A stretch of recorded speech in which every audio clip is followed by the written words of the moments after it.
For further analysis of this, we joined now by William Gumede, Associate Professor from the School of Governance at the University of the Witwatersrand. A very good evening to you, and thank you for taking the time to speak to us, Professor Gumede. A very interesting thing that President Joe Biden starts off by saying that not that our democracy is perfect, and I think that's important because there's often talk, I think you'd agree, of democracy in a monolithic way, as if everybody is in agreement on not only the standards of democracy, but what denotes democracy. Thank you for having me. I think it is very important to say that democracy is in crisis around the world. And not only developing countries, but also in developed countries, so in the industrial countries, but also in developing countries in Africa. And particularly in crisis in the US, also it's in crisis, but it's also in crisis in the developing countries. The last couple of years, it has been at the vanguard of building democracy, India, Brazil, and here at home in South Africa.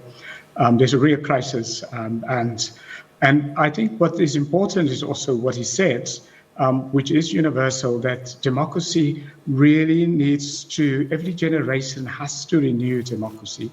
And every country has to renew democracy. And it's always an ongoing project to make it better, to improve it, to strengthen it.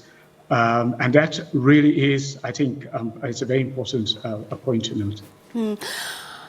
Before we get into the reason why the summit has been held and what its objectives are, but it was interesting to see the Indian Prime Minister Modi congratulate the United States for having this summit. Yet just a few days ago, the United States was lambasting India for buying arms from Russia.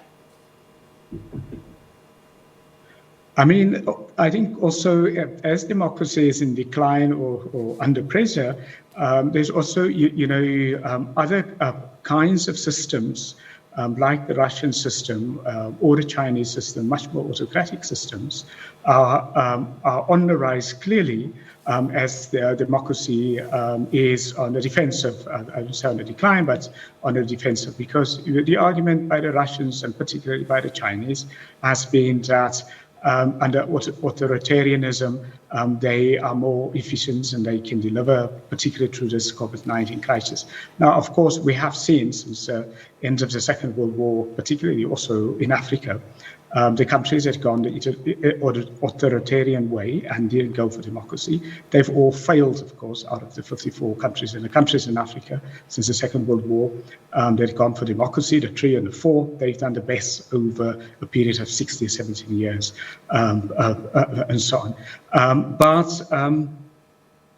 I mean, COVID-19 and the financial crisis and the social crisis that has arisen out of COVID-19 has, I think, also put democracy under pressure, because many of the industrial countries, what we've seen, they become much more narrow nationalists to the exclusion of other of developing countries and poorer countries. So what we've seen essentially is that global democracy at a global level after the financial crisis is also in crisis. So not only in the country level, so the country level, whether it's in the US or whether it is in a country like India or Brazil or South Africa, but we've also seen, global democracy, the global institutions they're supposed to oversee democracy.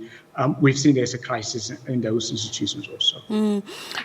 And we'll talk about what you mentioned now in just a moment, what COVID and the global financial crisis has unearthed. But I just want to go back to the attendees, because we've also seen Pakistan not attend.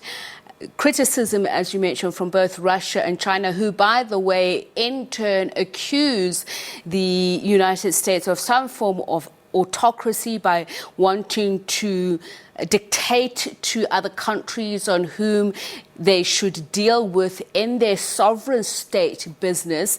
But for instance, if you look at the absence of Mr. Khan, Pakistan is in close cooperation with that country over Afghanistan, but some see this as a slum towards Islamabad.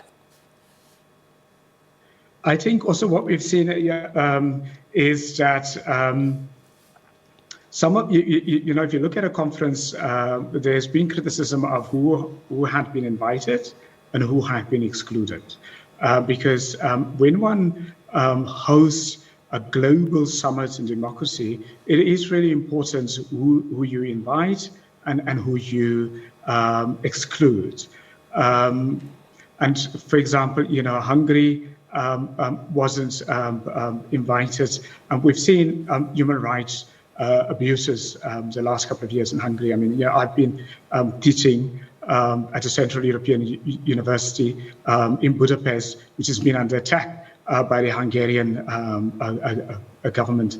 Pakistan, you know, sadly has also digressed, although, you know, Khan, who came in on a wave of a pro-democracy wave, opening wave, he has disappointed in government. But there has been a criticism also that some allies of the US have been invited, and although they may not be you know, very democratic as countries, but more they've been invited because they are allies. I mean, for example, Iraq, who is a country really now in crisis, not really, we can't call it a democracy, but they're part of these discussions.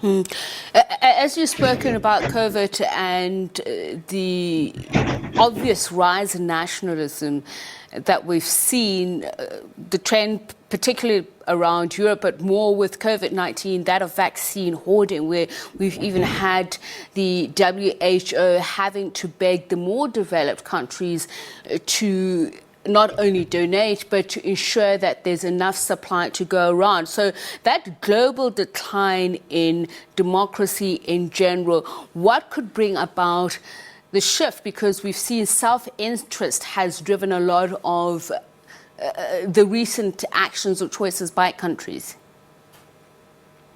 I mean, you're absolutely right. So what we're seeing at a global level, it really is almost a collapse of the global institutions that's supposed to manage corruption and defend corruption. I mean, we've seen, for example, in Afghanistan, where, you know, the crisis there, we were supposed to see the UN, the United Nations, to intervene and deal with their crisis. And now we haven't seen that. So that really, you know, that's a crisis, really, the global democracy level.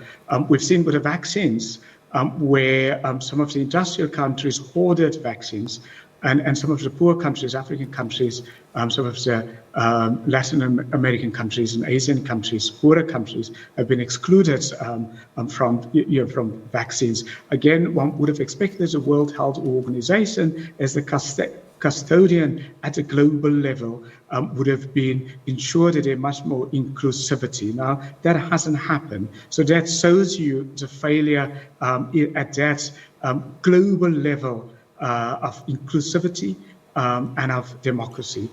We are in a particular crisis in the world and also in many countries.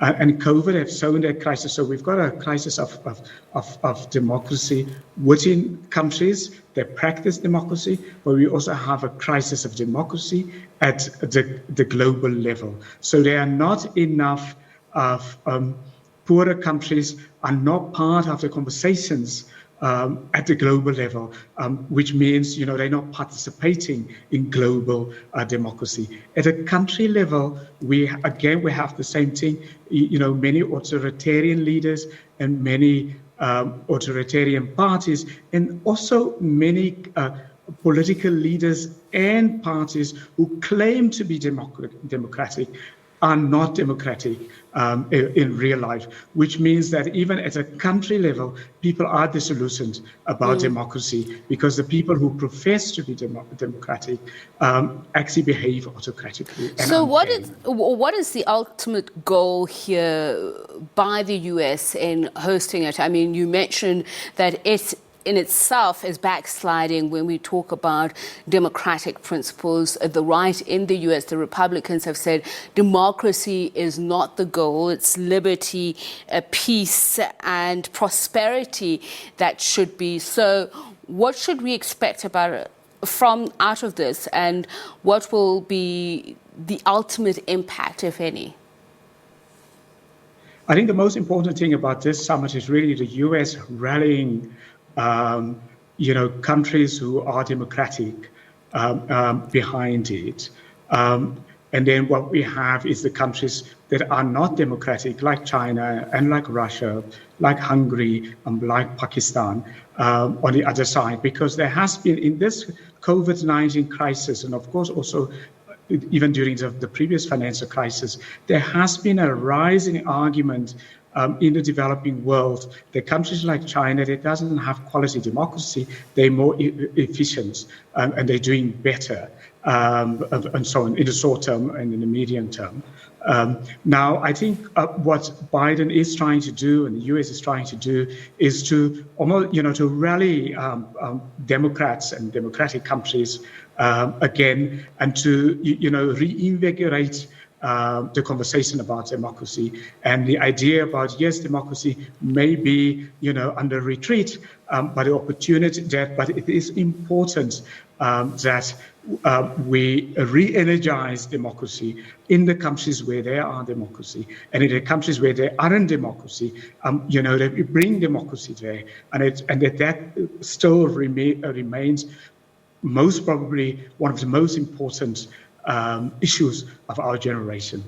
William Gumede, thank you so much for speaking to us. He is Democracy Works Foundation Associate Professor at the University of the Witwatersrand.